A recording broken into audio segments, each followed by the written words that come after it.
In the corporate world, and sometimes in our own personal lives, people are rarely given a second chance. 3 friends on a holiday browsed through and looked up for hotel accommodation to spend the night. They found just one vacant room and booked in this grade A hotel by the beach. When they arrived late at night, to their utter dismay, they found the receptionist and the office staff very busy and preoccupied. The hotel lobby was in chaos because of a convention being held. The 3 friends were too tired to go searching for another hotel and another room at that hour of the night. They had no choice but to take the corner room reserved for them, facing not the beach but the backyard of the hotel, with garbage bins. They lost their patience when the breakfast next morning was cold and tasteless.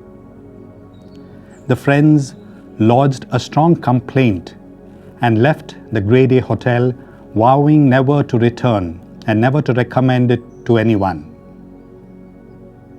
Many of us would agree with what the 3 friends did as being right. The hotel was indeed a splendid one, and the staff first class, and the prices were reasonable. The 3 friends were unlucky and happened to be in the hotel at the wrong time. It was natural for them to judge the hotel and the staff on the basis of one bad experience. People are complicated, each one carrying his or her baggage and history. On the basis of one unfortunate experience, we sometimes label people and disconnect with them. Jesus acted differently towards Peter and the other apostles.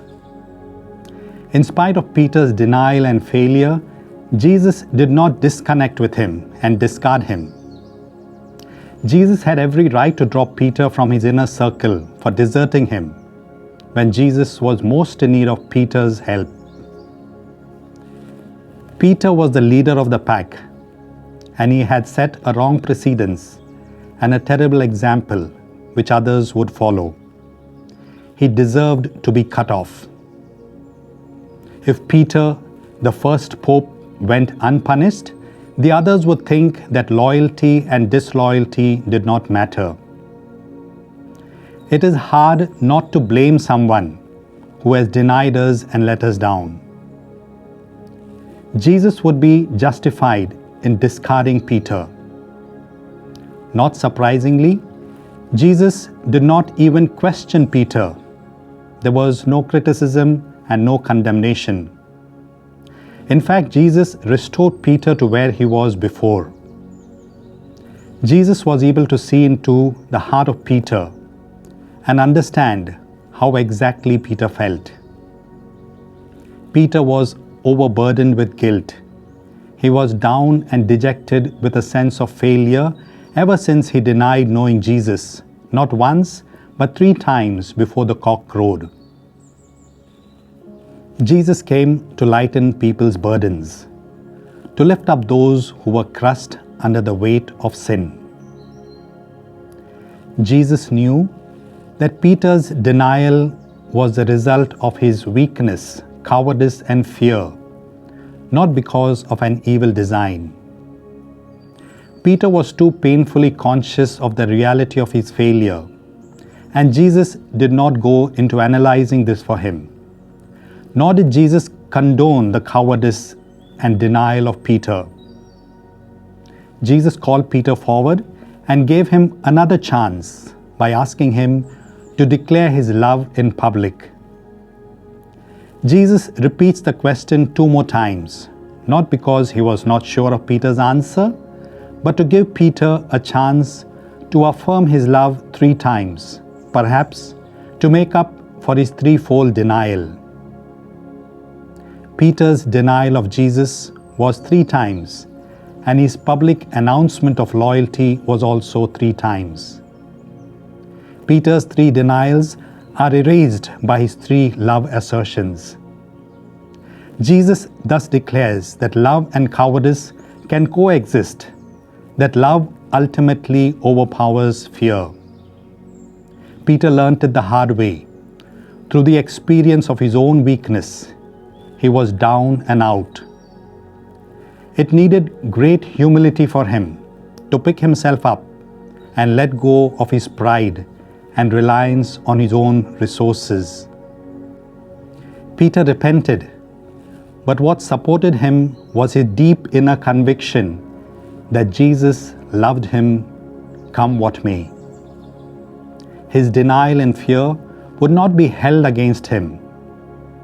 It was the unconditional love of Jesus that, in a sense, resurrected Peter. On that terrible night of denial, Peter learned more about life and about himself and his love for his master than he had probably learned all his life on the fishing boat and following Jesus closely. In some sense, we are all more like Peter. We are weak and fragile and not the strong and rock-like persons we imagine ourselves to be. We need Jesus who understands our weakness and doesn't discard us because we don't always match up to his standards. We are invited to extend the same understanding love towards others. After the resurrection, Jesus appeared to a number of his disciples and apostles to reassure them that he was alive and had risen from the dead, but they did not believe and still had their doubts. They did not know how to cope with all that they had heard and saw, with all the new happenings, so they decided to get back to their old and familiar way of life. Peter, their leader, went back to fishing, and the others followed him. They fish all night, and as so often it happens, they catch nothing. Like the disciples who went back to their fishing nets after the tragic episode of the Passion, we too are sometimes tempted to lose hope. As dawn sets in, there is Jesus standing by the lake shore, waiting for them, though they did not recognize him. He asks them about their night's catch, and when they confess they have caught nothing, he advises them to launch their nets on the right side of the boat for a catch. They drop their nets and catch an abundance of fish, and immediately recognize that it is the Lord. Perhaps Peter remembers an early occasion when they had caught a large catch at the Lord's command. Christ's appearances to his disciples on the lake of Tiberias in John 21, 1-19 marks an important advance in their growth of their Easter faith. As they come ashore, they find Jesus preparing a breakfast for them. He has his own fish that is being cooked, but he asks Peter to bring some of the fish that he had caught. Jesus needs our efforts and whatever we can contribute to his efforts. We have to play our part, perhaps a small but still significant part in God's plan. The mission of every Christian depends on the quality of love and commitment. If there is no love, there is no mission. Only with love can we fulfill the task given to us. Do we love Jesus enough to fill our own personal mission? May the risen Lord help us to discover light in darkness, joy in sorrow, life in death. Amen.